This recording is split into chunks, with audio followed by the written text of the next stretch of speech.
Ya comiencen los especiales de paisaje literario, talentos de voz. ¡Ondas infernales!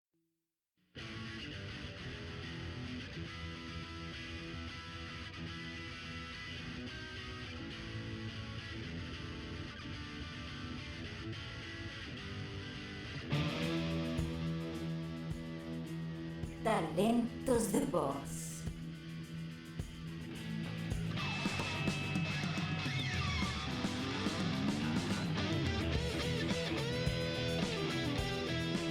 Normalmente cuando llegaba Willy o llegaba Kate a reclamarme porque me había comido la comida, me hacía el muerto. ¡Ah! El profesor Utonio, yo no sé por qué insiste en darme brócoli.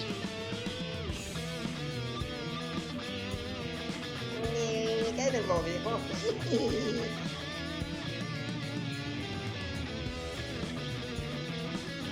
Muy bien, entonces vamos a detener al capitán Titicaca. ¡Tralala!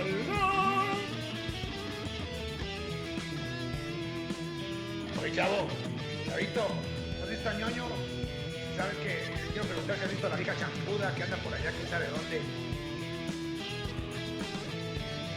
¡Gohan! ¡Krillin! ¡Cuidado! ¡Es Freezer! Continúe. Es exactamente el caso. ¡Vete al demonio, Crabapple! Un misterio. La fuerza es infinita, es mucho por aprender queda.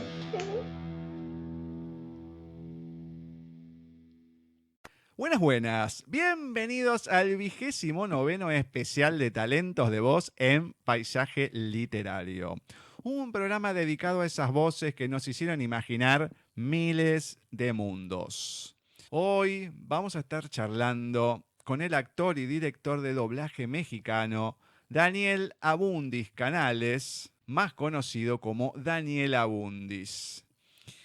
Les anticipo que es una charla diferente a la que hemos tenido, porque si bien vamos a hablar del doblaje, vamos a hablar de los personajes, vamos a hablar un poco de la vida de Daniel, pero es una charla, creo que la más parecida a la que uno puede tener con un amigo, una charla de café, esas charlas lindas que se dan. Bueno, esta es esa charla que vamos a tener con Daniel. Para contarles un poquito sobre él, dentro de los trabajos donde podemos escuchar su voz está el del enano Dory en la saga del Hobbit, Oscar Kokoschka en Hey Arnold, Tommy Oliver en Power Ranger, Rolf en Ed, Ed y Eddie, Myoga en Inuyasha, uno de los mejores personajes que puede haber en el anime, que hubo y seguramente habrá, como Japosai en Ranma y medio. Qué increíble personaje que le ha podido dar vida a Daniel. Y también la contraparte, la maldad, como lo es Máscara de Muerte, el Caballero de Cáncer en la franquicia de los Caballeros del Zodíaco. Vamos a presentar a Daniel para comenzar esta charla. Bienvenido a Paisaje Literario, Daniel. ¿Cómo va todo por ahí? Muy bien, afortunadamente todo bien, de salud, de trabajo y muy contento de estar contigo, de poder convivir, de poder platicar, de poder enlazar las dos tierras por medio de la voz, con la radio, que es uno de los medios de comunicación masiva más poéticos que existe. A mí me encanta la radio, me encanta platicar con la gente, que se imaginen, que traten de desarrollar su creatividad por medio de lo que es la voz, ¿no? Y muy contento de estar contigo. Te agradezco muchísimo la invitación y aquí estamos para lo que quieras. Oh, por favor, gracias a vos por haber aceptado. Le agradecemos también a Cristian, que fue el que nos hizo el contacto. Cristian y Marcela, porque de un lado Marcela, del otro lado Cristian. Y gracias a ellos podemos tener esta entrevista y, bueno, hacer un lindo momento. La verdad que el tema de la radio hoy en día, si bien la radio convencional sigue, pero mucho por la web también están, que los pueden ver y todo, y es como que en cierta manera se pierde ese tema de la imaginación, de poder hacer un juego con alguna otra persona que esté ahí y demás, y que la gente se imaginen que están o estén de la manera que fuera, ¿no? Se pierde un poco esa magia y el juego que se puede llegar a hacer. Por suerte acá, que no lo hacemos así, seguimos a la vieja usanza, da un poquito más para la imaginación y para el juego. Perfecto, muy bien, muy bien. Me parece excelente. Bueno, en tu vida, la faceta actoral y artística, ¿cómo nace? ¿Cómo comienza? Pues mira, es una cosa muy, muy, muy linda porque, mira, yo soy pedagogo autodidacta y soy pedagogo autodidacta porque el niño Daniel, de chico, siempre le habían dicho que, pues, que no era bueno para nada, que no sabía hacer bien las cosas. Yo iba todavía en cuarto de primaria y no sabía leer bien, no tenía buena ortografía, en fin, decían que yo era hiperactivo, entonces no ponía atención en las clases, etcétera. Fui un niño problema de alguna forma. Mi mamá ya no sabía qué hacer, si llevarme al Santo Oficio Inquisitorial para que me sacaran al demonio o qué hacer para que el niño Daniel pudiera en un momento dado concentrarse en las clases y tener una mejor conducta. Y esto lo comento porque yo me volví autodidacta en la pedagogía, porque después cuando crecí quise entender al niño Daniel, qué es lo que le pasaba y qué es lo que estaba sucediendo con su cuestión conductual.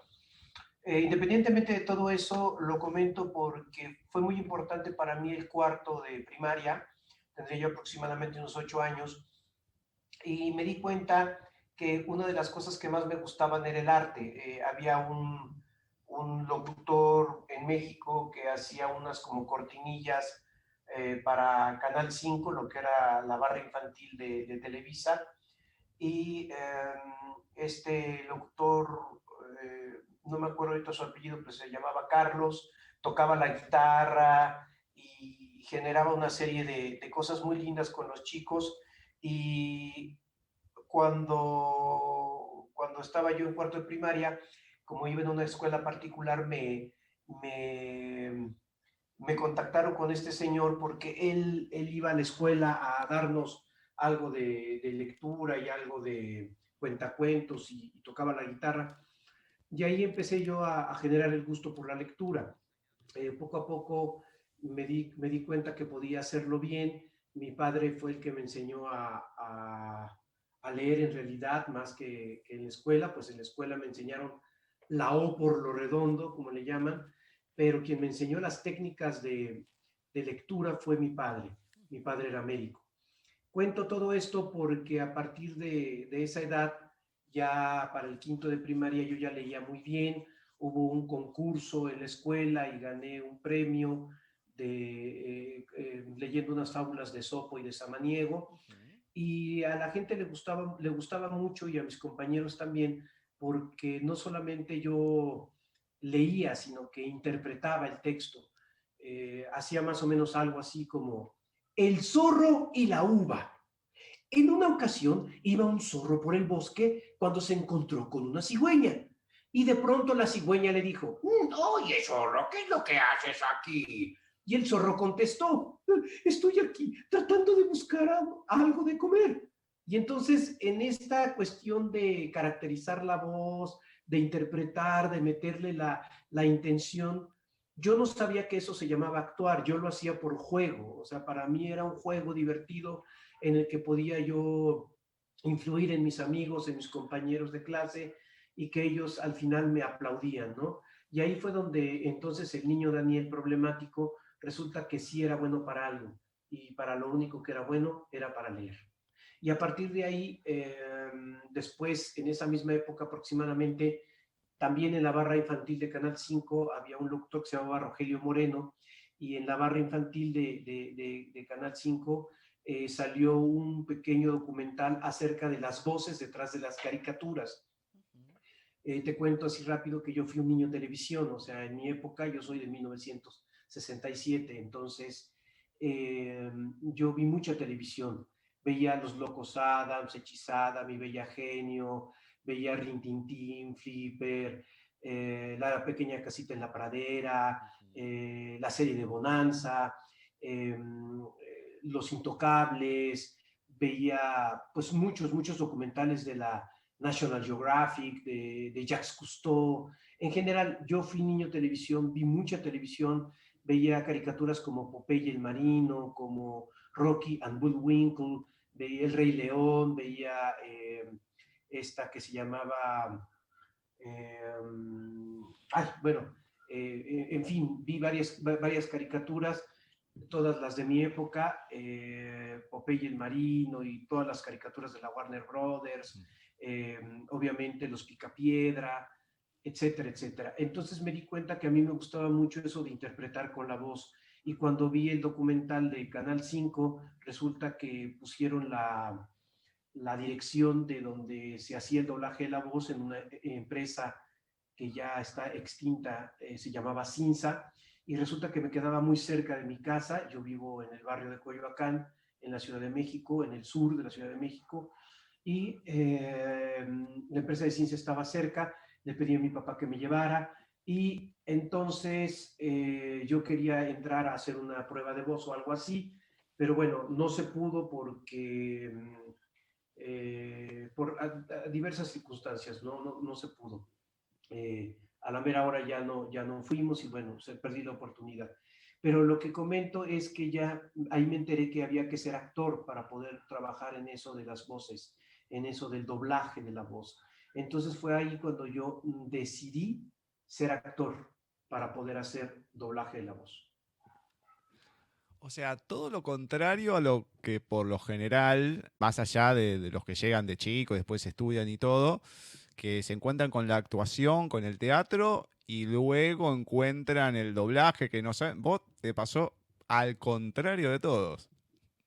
Sí, de alguna forma sí fue, porque inclusive ya con locutor Carlos y con otro maestro que tuve ahí en la misma primaria, que era locutor del Instituto Mexicano de la Radio, me llevaron a hacer radio para contar cuentos y cosas así en un programa infantil que tenían, y aunque no estuve mucho tiempo haciéndolo, sí hice algunos programas, y a partir de ahí fue cuando yo decidí definitivamente ser actor y locutor. Entonces, a partir de ahí, yo empecé a tratar de contactarme con alguien para poder hacer teatro, pero no tenía apoyo de la familia. Entonces vino la segunda etapa, que fue ya en la secundaria, cuando yo estaba en tercero de secundaria. No sé cómo le llamen allá en Argentina, pero supongo que es algo parecido, ¿no? El tercero de secundaria. Claro, acá está el primario, el secundario, y ya después creo que ustedes tienen una etapa intermedia, me parece. Está primario, sí, secundario, y después viene la universidad o el terciario. Exactamente. Pues mira, ahí en secundaria, en tercero de secundaria, nuestra parte intermedia se llama preparatoria. Después de la preparatoria, que son 3 años, ya viene la universidad.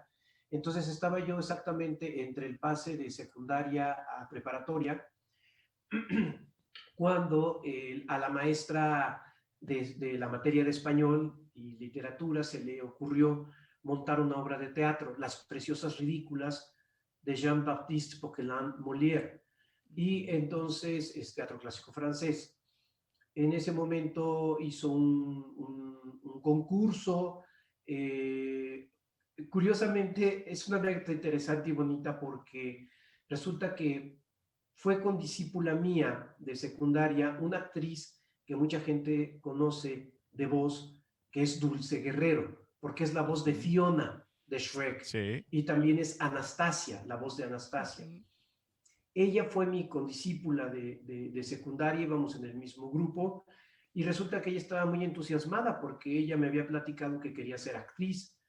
Y entonces, con la oportunidad de montar la obra de teatro en el grupo, presentarla en el concurso y poder quedar, porque el premio era tener una temporada de teatro en un foro cultural de Coyoacán, y nos íbamos a presentar 2 fines de semana. Entonces era muy atractiva la cuestión para los que nos gustaba este tipo de experiencia juvenil teatral. Entonces empezamos a montar la obra. Realmente fue todo un relajo porque pues éramos chicos, queríamos echar relajo y fiesta, como se dice, más que estar ensayando. Y me acuerdo que Dulce se enojaba mucho porque no nos aprendíamos el papel, no queríamos ensayar, total, fue todo un relajo. Llegó el día en que teníamos que presentar la obra y para no hacerte el cuento largo, pues resulta que de todos los que hicimos la obra de teatro en ese entonces, solamente un compañero y yo nos quedamos dentro del elenco último para representar la obra, y eso que éramos los papeles más chiquititos, de hecho no teníamos diálogo, éramos 2 músicos violinistas que salían en un momento dado a tocar aparentemente una pieza, y como eran muy cómicos, nos empezaban a perseguir y se caían y hacían un relajo, y bueno, los aplausos que nos llevamos de los chicos porque les pareció muy cómico todo lo que hicimos, fue lo que nos ganó el que la maestra nos escogiera para hacer la presentación en el Foro Cultural Coyoacanense. Pero la otra parte, y bueno, Dulce Guerrero no quedó, y eso fue un poco la anécdota chistosa, ¿no? Porque ella, que quería ser actriz y que le había echado muchas ganas, que se había aprendido todo el papel, era una de las protagónicas, era una de las Preciosas Ridículas, pues no quedó. Y nosotros, que nada más hacíamos un papelito muy pequeño, pues nos quedamos. Eso fue interesante. Y hubo una cosa también muy bonita, que fue que la maestra Villalobos, que así se llamaba la maestra que nos dirigió la obra, había tomado un taller de teatro con un gran maestro de las artes escénicas y director y propagador de movimientos culturales en México, que es el maestro Héctor Azar. Él había fundado un centro de arte dramático que se llamaba CADAC, y su foro se llamaba Espacio C, también estaba en Coyoacán. O sea, todavía existe el CADAC como centro de arte dramático, pero ya el maestro Héctor Azar ya murió, ahora su hijo es el que lo lleva. Pero en aquella época la maestra entró a tomar un taller de dirección escénica con el maestro Héctor Azar, y por cuestiones del destino terminó el maestro Héctor Azar dirigiendo la obra en el patio de la escuela secundaria, y a mí se me quedó muy grabado porque pues casi los ensayos eran una clase, ¿no? Era una clase magistral de teatro, y fue cuando me enamoré profundamente del teatro. Yo dije, esto lo quiero para mí, y cuando vino la función y dimos el espectáculo y vimos que a la gente le gustó mucho el probar el vestuario, el maquillaje, los apliques, porque pues como es de época había que sacar barba, bigote a la francesa y las pelucas y el vestuario con las espadas y todo, muy lindo, y la respuesta del público fue muy bonita. Entonces, a partir de ese momento yo me enamoré del teatro y dije, yo nací para ser actor. Qué lindo, me encanta, me encanta. Y bueno, y después, ¿cómo siguió tu vida, pero con el teatro? ¿Cómo se fue desarrollando? No te digo que me cuentes todo hasta hoy en día, ¿no? Pero sé que sos un poco más hoy en día de teatro que de doblaje, que te gusta. Entonces, contame de esta faceta teatral hasta estos días, ¿cómo la fuiste desarrollando? Pues mira, precisamente por esa experiencia de secundaria que fue muy bonita, decidí entrar a la Escuela Nacional Preparatoria, que es de la UNAM. La UNAM es la Universidad Nacional Autónoma de México, la alma mater más importante en la República Mexicana. Y entré a la Escuela Nacional Preparatoria, que es de la UNAM, y entré ahí porque yo tenía varios amigos que ya estaban en la prepa y que me decían que había un grupo de teatro muy bueno. Entonces yo quise entrar a la prepa 6, que es el número de la preparatoria número 6, a Antonio Caso, y entré a la prepa y inmediatamente me uní al grupo de teatro de un actor y director de teatro de nombre Gonzalo Correa. Este actor es egresado de la Escuela de Arte Teatral de Limba, o sea, del Instituto Nacional de Bellas Artes, que es la máxima institución de arte en México. Y este maestro era el que comandaba el grupo de teatro juvenil, y entonces empecé con él ahí mis clases. Pero resulta que el maestro todos los años montaba, él es muy reconocido en México, porque incluso tiene un premio Guinness, por la cuestión de montar el Don Juan Tenorio durante mucho más tiempo que cualquier otra compañía en el mundo de habla hispana. El Don Juan Tenorio de José Zorrilla es una obra de teatro clásico del romanticismo español, mediados del siglo XIX, finales, que ya sabes que habla acerca de cómo una persona invita a los muertos a cenar y cómo el muerto se le aparece y todo lo demás. O sea, es un poco el Don Giovanni de la ópera, ¿no? Este Don Juan que invita a los muertos, pero en México se pone mucho, es tradicional verla en la época de Día de Muertos, en la festividad de Día de Muertos, que es el finales del 31 de octubre y 1 de noviembre, sí, que es cuando se celebran los santos difuntos. Entonces, en México esta cuestión del Día de los Muertos es muy importante. Y esta obra del Don Juan Tenorio, como tiene temática de muertos, se pone mucho, se monta mucho. Lo comento porque el maestro hacía el Don Juan, él tiene una trayectoria muy importante haciendo al Don Juan, pero montaba la obra en teatro profesional, o sea, con actores de gran renombre en México, pilares inclusive del cine, del teatro mexicano, y nos invitaba a nosotros los jóvenes a que participáramos como la comparsa. La comparsa en teatro vendría siendo como los extras en cine o en televisión. Entonces, pues hacíamos a los fantasmas, a los esqueletos, a la gente del pueblo, un borracho que pasaba por ahí en la calle, cosas así, y bueno, si lo hacíamos bien, el maestro después ya nos daba un pequeño papel. Y yo empecé así, empecé en el teatro Frufru, que es un teatro de mucho abolengo aquí en México, con actores profesionales de la talla de Pituca de Foronda, que también fue iniciadora del cine mexicano, Lili Inclán, la matriarca de la dinastía Inclán, de Rafael Inclán, inclusive un actor de doblaje llamado Alfonso Obregón Inclán, que es la voz de Shrek. Él es parte de esa dinastía. Y trabajé con muchos actores y con un declamador que se llamaba Cosío.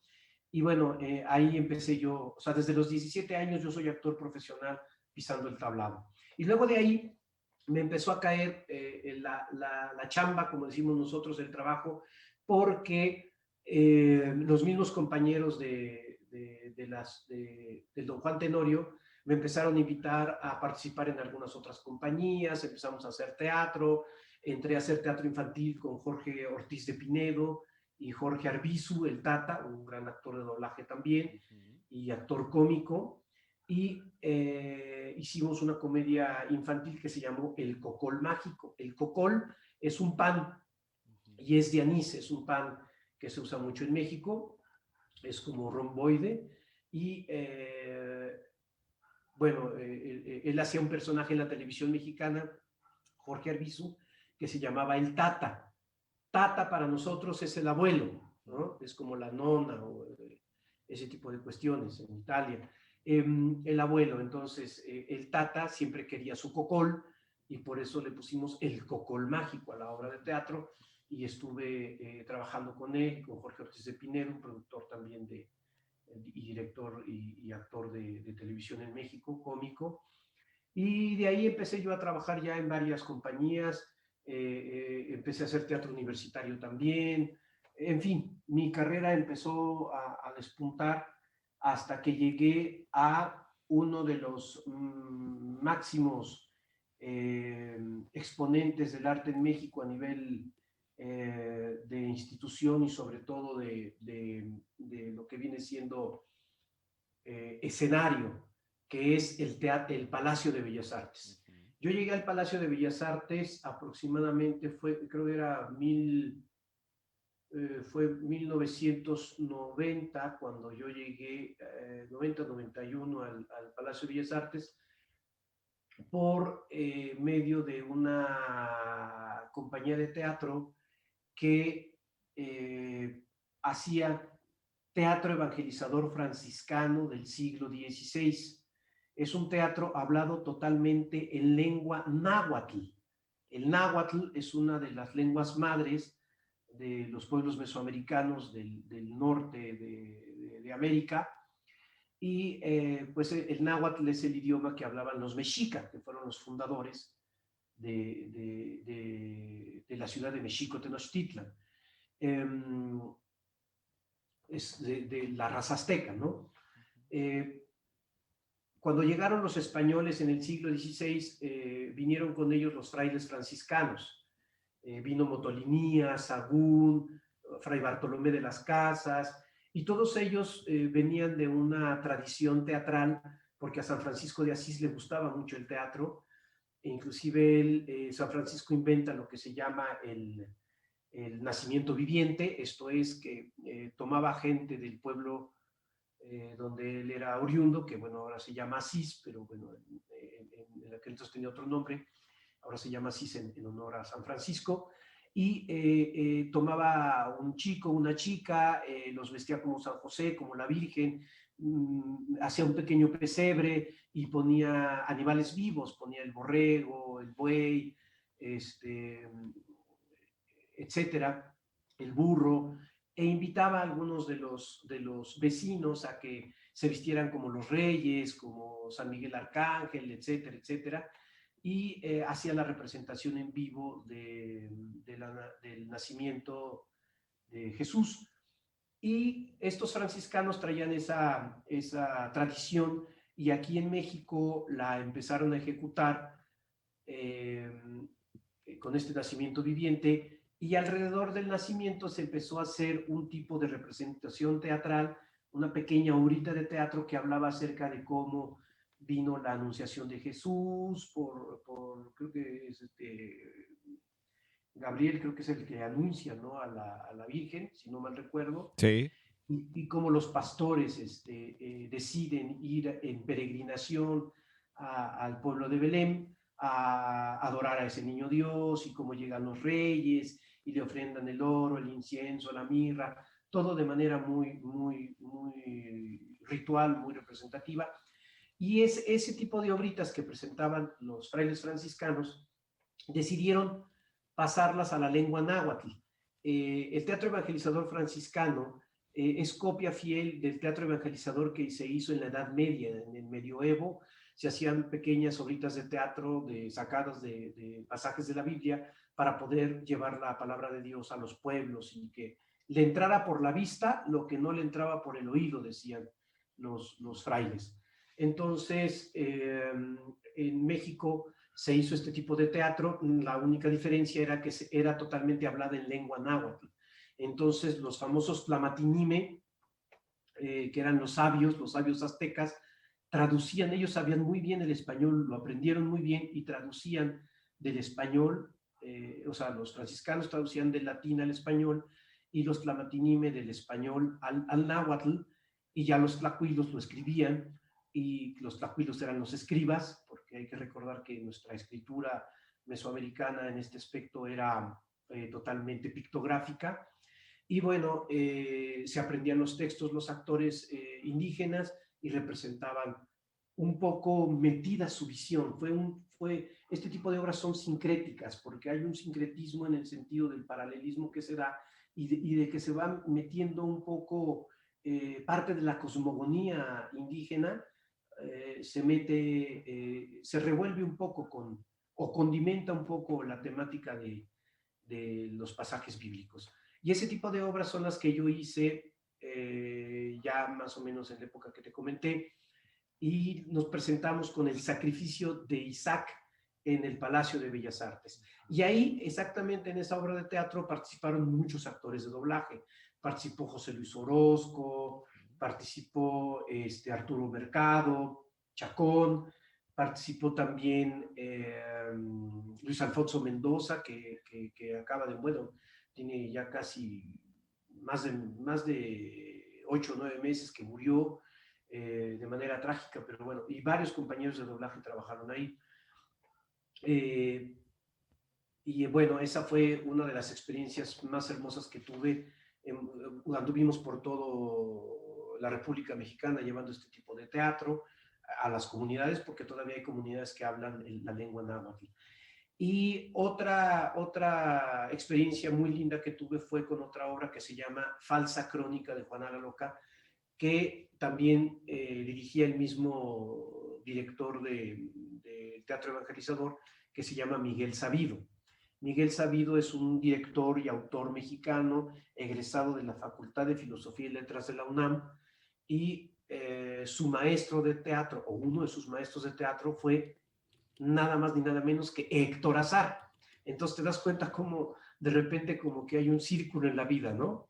Y bueno, entonces después de eso entré con Miguel a hacer Falsa Crónica de Juana la Loca, que habla acerca de lo que es la historia de Juana I de Castilla, hija de Fernando el Católico y de Isabel, y todas las vicisitudes que tuvo con Felipe el Hermoso y la casa de los Habsburgo, y luego el nacimiento de Carlos V, y etcétera, etcétera. Una historia de amor trágica muy, muy, muy bonita, y ahí también trabajé yo con varios actores, y también hubo un actor de doblaje que se llamó Rubén Moya, que también trabajó ahí. Y bueno, en general yo soy actor de teatro, es con lo que me inicié, pero también hago mucho doblaje en la voz, o sea, soy especialista en doblaje en la voz. Y bueno, pues ese es, grosso modo, un poco de lo que he hecho en teatro. Tengo muchas más obras de teatro y anécdotas, pero por lo pronto es lo que te puedo contar. Muy bien, me encanta. Bueno, y antes de entrar a lo que es el doblaje, en el cine y la televisión también has tenido bastante participación. Contame un poquito de cómo llegas. Sí, mira, yo hice televisión también a los 17 años en un canal del gobierno, en una paraestatal que es el Instituto Politécnico Nacional, es el Canal 11. Hicimos varios programas para temas de primaria, o sea, televisión educativa, pues, se arman los programas con historias en donde chicos campesinos o urbanos de repente tienen o sea, generan una como pequeña obra de teatro y van sacando ahí algunas cosas, ¿no? De conocimiento, ya sea de matemáticas, de química, de física o de biología o lo que sea, el tema que se vaya a tratar. Y así empecé yo ahí en Canal 11. Después de Canal 11 me pasé a la unidad de televisión educativa, que también es del gobierno federal, y ahí también seguí haciendo ya, pero temas de secundaria y otro tipo de cosas de televisión educativa. Y luego ya entré a Televisa, más tarde, como a los 21 años, yo entré a Televisa a trabajar en algunos programas unitarios, y después tuve la gran oportunidad de empezar a hacer telenovela con papeles muy pequeñitos en algunas telenovelas como Infierno en el Paraíso, Confidente de Secundaria, en Simplemente María, el refrito de una de las novelas mexicanas que fue muy connotada. Simplemente María también hice por ahí 3-4 capitulitos, y luego ya tuve la oportunidad de hacer un papel un poco más grande, de aproximadamente 30 capítulos, en una telenovela que se llamó En Carne Propia. En México fue muy sonada una telenovela que se llamó Cuna de Lobos, que protagonizaba actor Gonzalo Vega.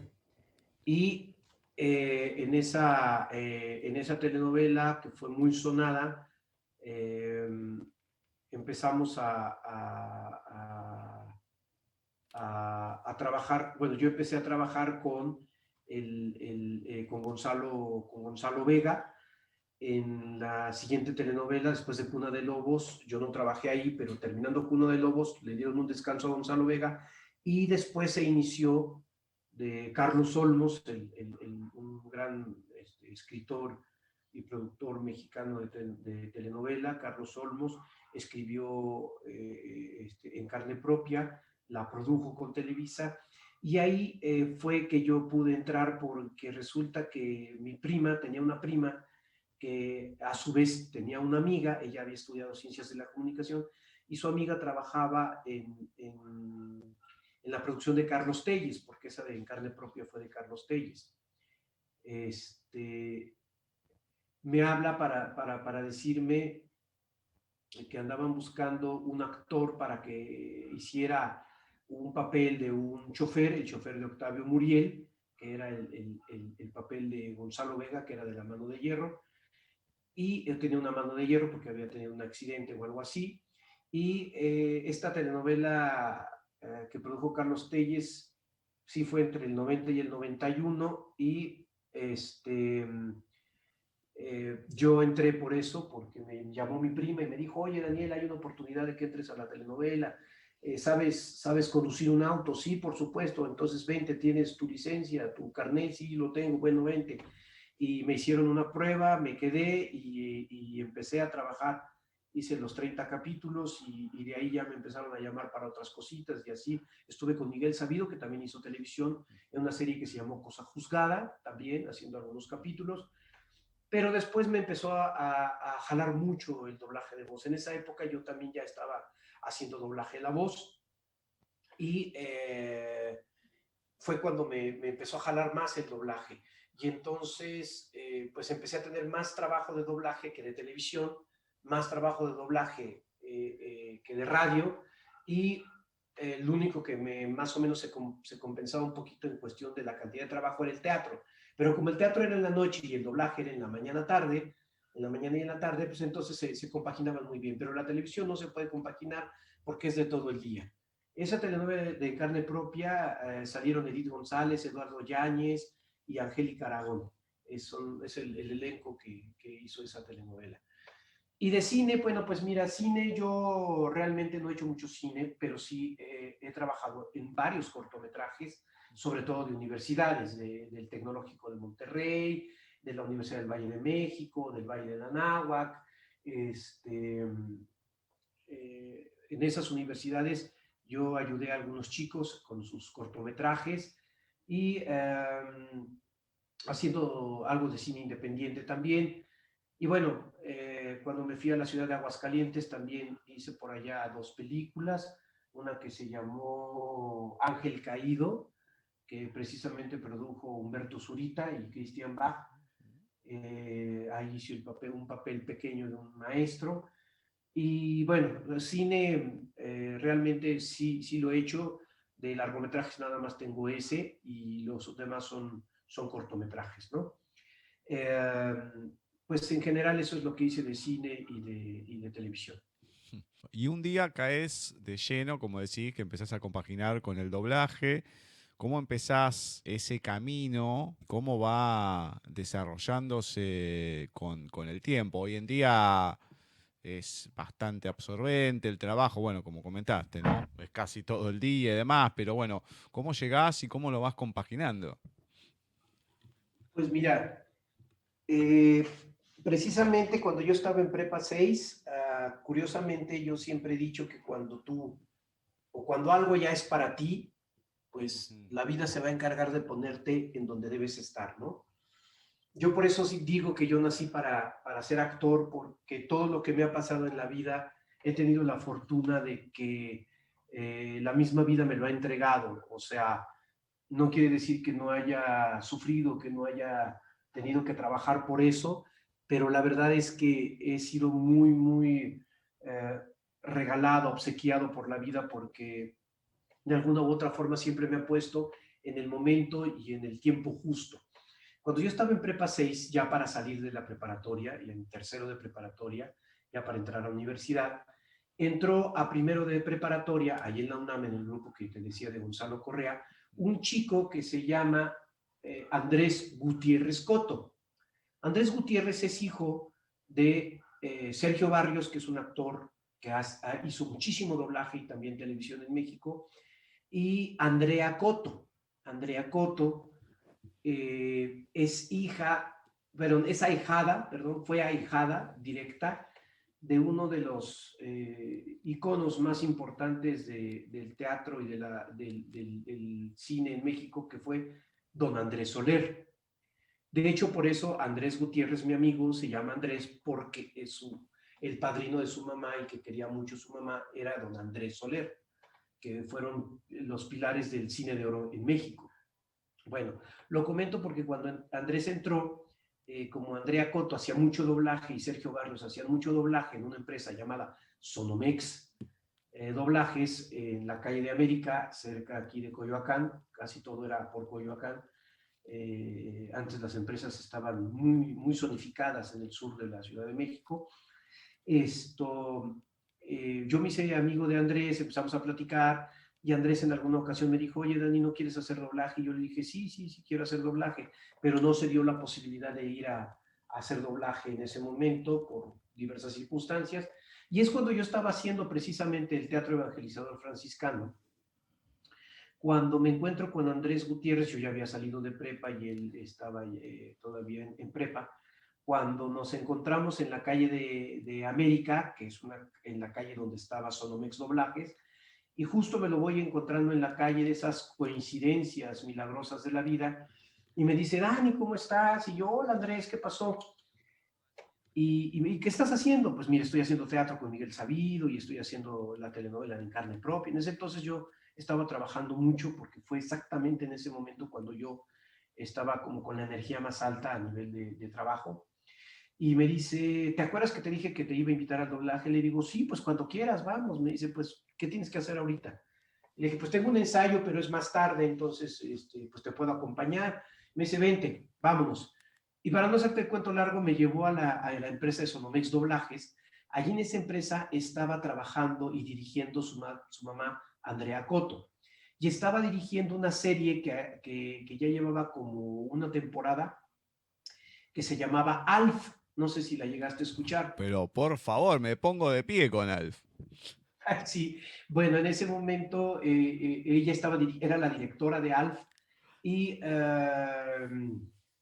yo entré a la empresa por medio de Andrés, me presentó con su madre. Su madre resulta que su maestro más querido de teatro era Gonzalo Correa, porque Gonzalo Correa, además de ser maestro de la UNAM, también daba clases de teatro y de actuación en una academia perteneciente al sindicato de actores que se llamaba el Instituto Andrés Soler de la Anda. ¿Ya viste las coincidencias? Exacto, sí. Entonces, su maestro de teatro era Gonzalo. Cuando Andrés le dice a su mamá que yo soy alumno de Gonzalo, no, pues caí en blandito, como dicen, porque me dijo, no, mi maestro Gonzalo, yo lo quiero mucho, y si tomaste clases con él, seguramente eres buen actor, mira, siéntate aquí, ahorita vamos a ver, yo te voy a enseñar, y de ahí me agarró, y bueno, pues empecé a trabajar ahí.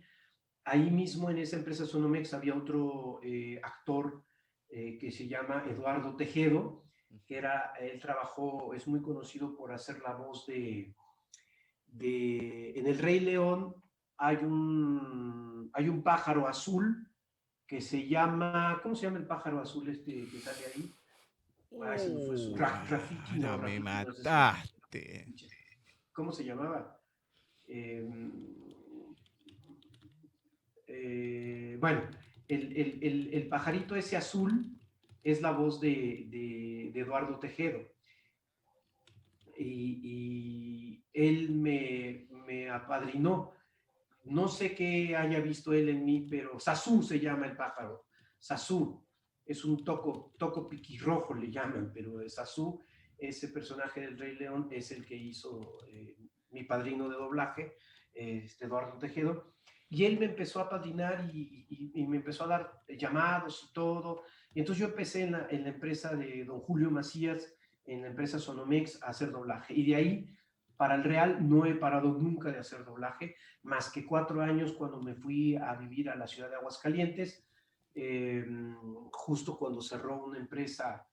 Eso fue en el 2004, como por agosto del 2004, cerró una empresa muy importante de doblaje que pertenecía al Grupo Televisa, Audiomaster 3000, y teníamos 15 salas de doblaje y la cerró Azcárraga Gallán, no quiso ya saber nada de lo de doblaje, empezó a cerrar algunas filiales de Televisa por movimientos internos de administración y nos cerró la empresa. Y en ese entonces yo acababa de tener a mi hija, estaba recién casado y mi mujer quería irse a vivir a provincia, pues yo me fui a vivir a provincia con ella. Es el error más grande que he cometido yo en mi vida, pero bueno, porque pues en México, por el mismo sistema federalista, centralista que vivimos, para desarrollarte artísticamente, pues la ciudad más importante pues es la capital, ¿no? En las otras provincias pues sí hay algo de televisión, hay algo de radio, pero es muy estatal, es muy municipal, es muy amateur, no hay presupuestos, entonces no puedes vivir de eso. Sí hay grupos de teatro, pero hay muchas mafias, etcétera. Es muy complicado. Entonces, todo el trabajo que yo tenía, pues lo tuve que dejar, y por eso cuando me fui a Aguascalientes, y fue cuando empecé allá mi etapa de maestro de teatro, de actuación, maestro de locución y maestro de doblaje la voz en algunas universidades, ¿no? Pero básicamente así empecé yo en doblaje la voz. A mí me llevaron al doblaje, o sea, yo no fui a tocar puertas, a mí me llevaron al doblaje de voz y afortunadamente pues me quedé, me gusta muchísimo. Yo amo el doblaje, o sea, para mí en primera instancia está el teatro, pero el doblaje es muy importante también en mi vida. Así es. ¿Y cómo llegás a la etapa de docente, de lo que es la parte toda actoral, del doblaje, hasta hoy en día, como comenté, ahí que estás con Cristian? Bueno, la entrevista anterior fue a Carralero, que también es compañero tuyo en esta etapa de docencia. Contame también de dónde que impartís clases, cómo llegás, cómo te nace también en cada profesión, en cada área. Puede ser muy bueno en lo suyo y demás, pero hay que tener algo especial para poder ejercer la docencia y poder enseñarle a otros lo que uno sabe y demás. Bien. Pues mira, precisamente en el 2004, te digo, me fui a vivir a Aguascalientes, y ahí en Aguascalientes, como no había mucho trabajo de teatro, obviamente no había doblaje de la voz, porque el doblaje nada más se hace en la Ciudad de México. Poco a poco se está tratando de abrir algunas provincias, pero es bastante difícil. Al final yo tuve que encontrar un modus vivendi, y lo encontré precisamente en dar clases. Entré a trabajar al Tecnológico de Monterrey, Campus Aguascalientes. El Instituto Tecnológico de Estudios Superiores de Monterrey es una universidad creada en el norte de la República Mexicana, específicamente en la provincia de Nuevo León, en la ciudad de Monterrey, que es una de las ciudades más industriales. Es una escuela, es un colegio creado por industriales para sus hijos, y es una escuela que apuesta mucho, o una institución que apuesta mucho a las actividades deportivas y culturales. Entonces tuve la posibilidad de entrar ahí a comandar un grupo de teatro, y me gustó mucho el contacto con los chicos, esta cuestión de retroalimentarte, de ver esas ilusiones, esas proyecciones, ese amor por hacer las cosas sin recibir ninguna remuneración, por el simple hecho del amor al arte, como le llaman. Y eso fue lo que me empezó a retroalimentar y a generar el gusto por la docencia. Como pedagogo autodidacta que soy, ahí en el Instituto Tecnológico me empezaron a dar inducciones y talleres y toda esta cuestión, y fue cuando empecé a desarrollar más esta parte de la docencia. Y cuando regresé a la Ciudad de México, pues ya con bastante experiencia, de 4 años de docencia, ya empecé a dar clases acá. Yo actualmente estoy dando clases en 3 lugares, además de mis cursos particulares.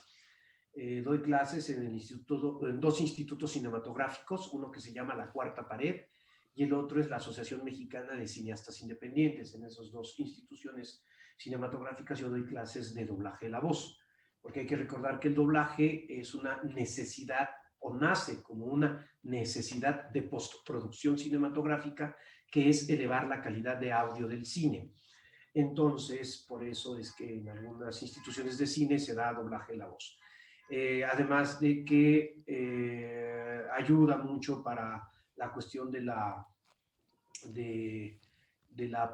postproducción de video también, por los diversos formatos y programas que se tienen que hacer a nivel de elevar la calidad de audio, ¿no?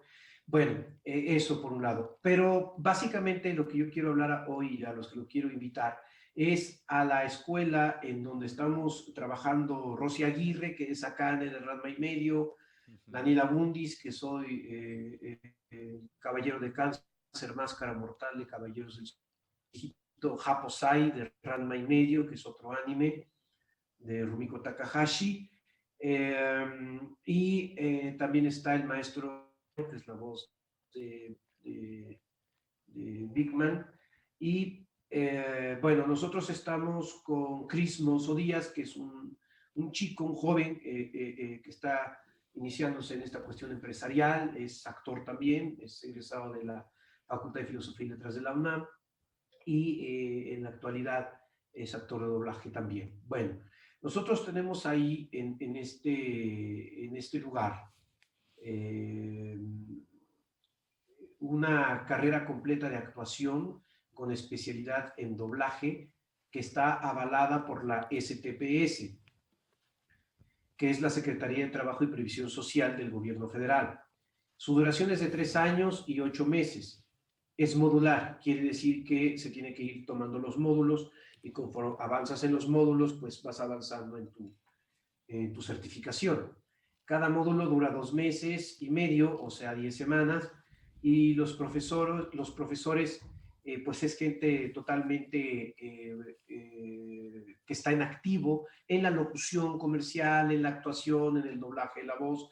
Muchos de ellos son directores de doblaje de la voz también.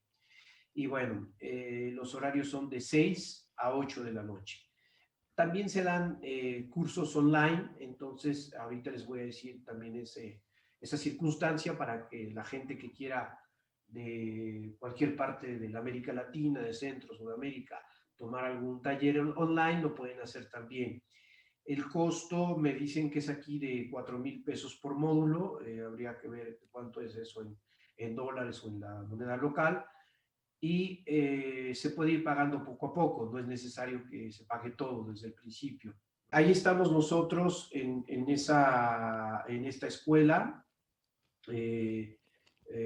haciendo, pues trabajando con los chicos, y se les da actuación, se les da locución, se les da doblaje de la voz, y la misma escuela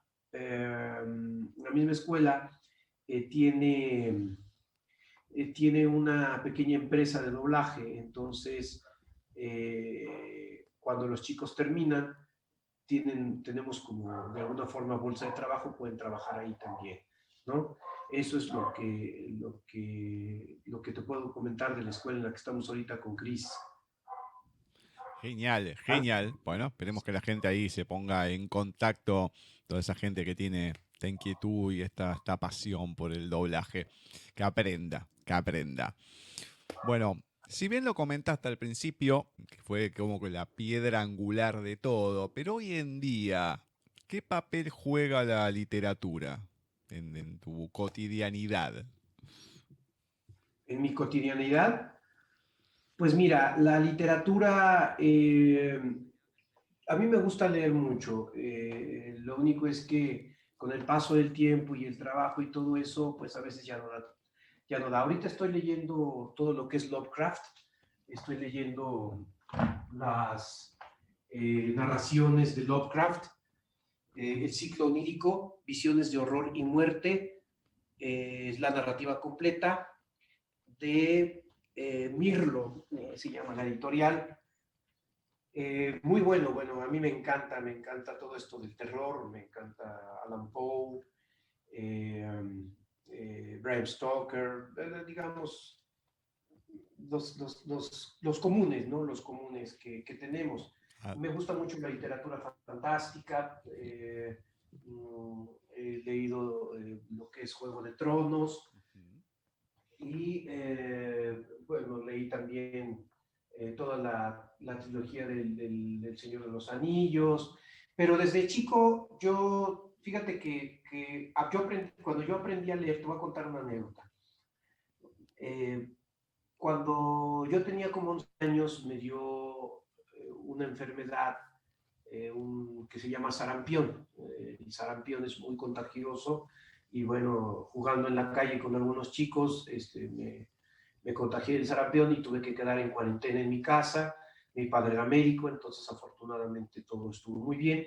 Pero en esa época, al estar mucho tiempo en cama y no poder salir, mi padre me dijo, ¿cómo estás? Y le digo, pues me aburro. Y me dice, pues no se aburra. O sea, no sea asno, ¿verdad?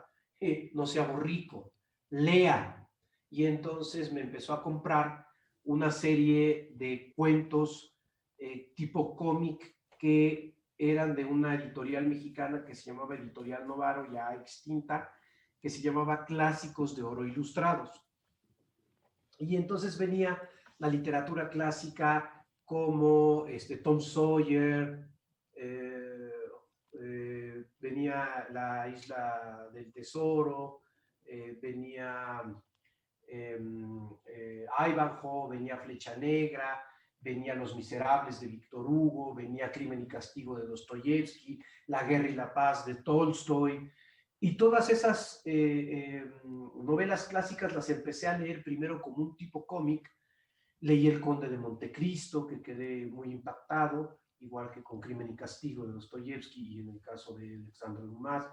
Y cuando yo leí El Conde de Montecristo, en ese cómic me gustó tanto que mi padre me dijo, pues si te gustó en realidad quiero que leas la novela real. Y entonces me dio un libro casi como una Biblia enorme de una editorial mexicana que se llama Sepan Cuántos, que por cierto está en la calle de Argentina, en el centro de la Ciudad de México. Ajá. Y eso es un libro muy grueso y lo leí ya sin los monitos, pues lo leí ya como era y me aventé todo El Conde de Montecristo en aquella época. Así es que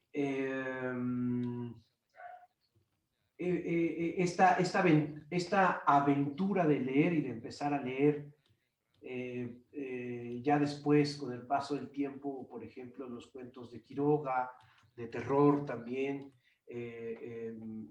Camilo José Cela, o empezar a leer Marianela, empezar a leer pues todas estas cuestiones que tienen que ver ya con la literatura de América Latina y de México, ya no en cuestión no solamente de romanticismo, sino también de otro tipo de géneros, pues fue lo que me fue llevando a ser lo que soy hoy, ¿no? Yo creo que la literatura es muy importante para el desarrollo del ser, no solamente porque nos lleva a mundos insospechados, hermosos, en los que podemos en un momento dado vivir cosas como en las novelas, en los cuentos de Michael Ende, por ejemplo.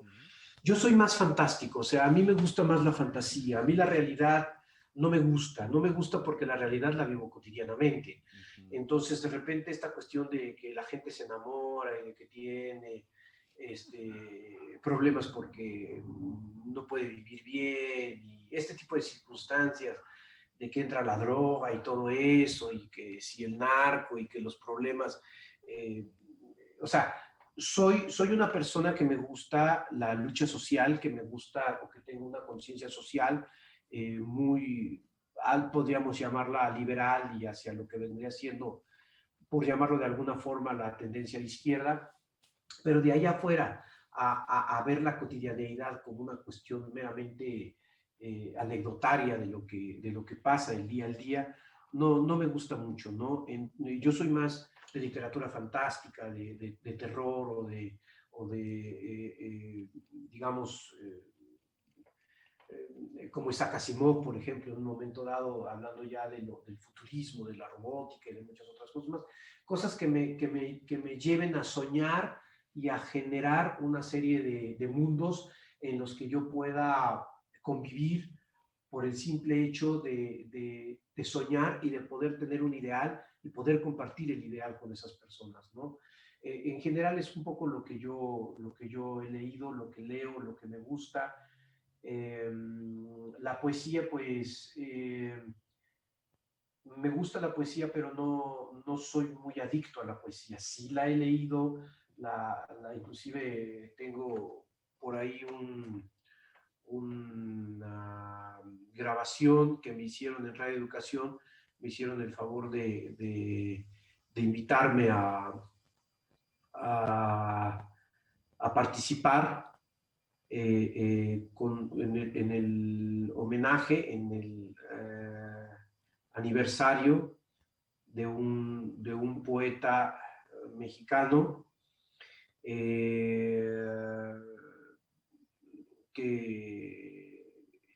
que se hizo un homenaje a él en Radio Educación y hubo que leer todos sus poemas. Y ahí en esa presentación de radio, pues me aventé todos, una cantidad más o menos de 50 poemas de este autor, y con él estuvimos con Efraín Huerta, le llamaban el cocodrilo. Efraín Huerta, este poeta es reconocido como el poeta de la ciudad, porque no solamente porque escribía versos acerca de la Ciudad de México, de la que estaba enamorado, sino también porque fue una persona que comulgó mucho con el socialismo, con las ideas trotskistas y todo esto, en una época él nació a principios a mediados más bien del siglo pasado, 1914, y murió en el 82, y se le conoce aquí en México a Efraín Huerta como el cocodrilo. Su poema, su poesía es rompe muchos esquemas, ¿no? Rompe todos los esquemas. De repente hay que leer casi línea por línea, porque hay cambios muy profundos entre un concepto y el otro que está manejando, aunque lleva una línea conductual, temática, pero brinca mucho Efraín Huerta, ¿no? Entonces es un poco difícil de repente de leerlo, de entenderlo, y pues fue el centenario de su natalicio cuando se generó esta cuestión, ¿no? Y yo hice en Radio Educación, me llamaron para poder hacer esta cuestión de leerlo, ¿no? De leerlo. Fue una experiencia bastante interesante poderlo hacer. Y también fue crítico de cine, de teatro, fue periodista, y bueno, muy interesante la cuestión de la poética de Efraín Huerta, porque muchos de sus poemas tienen que ver también con cuestiones históricas europeas, Segunda Guerra Mundial, en cuestión de la lucha social y de los ideales de izquierda y todo lo demás, ¿no? Es una cuestión que tiene que ver con él. Pero bueno, más o menos es lo que la literatura ha ido generando con nosotros, ¿no? Quédate ahí, que ya volvemos con Talentos de Voz.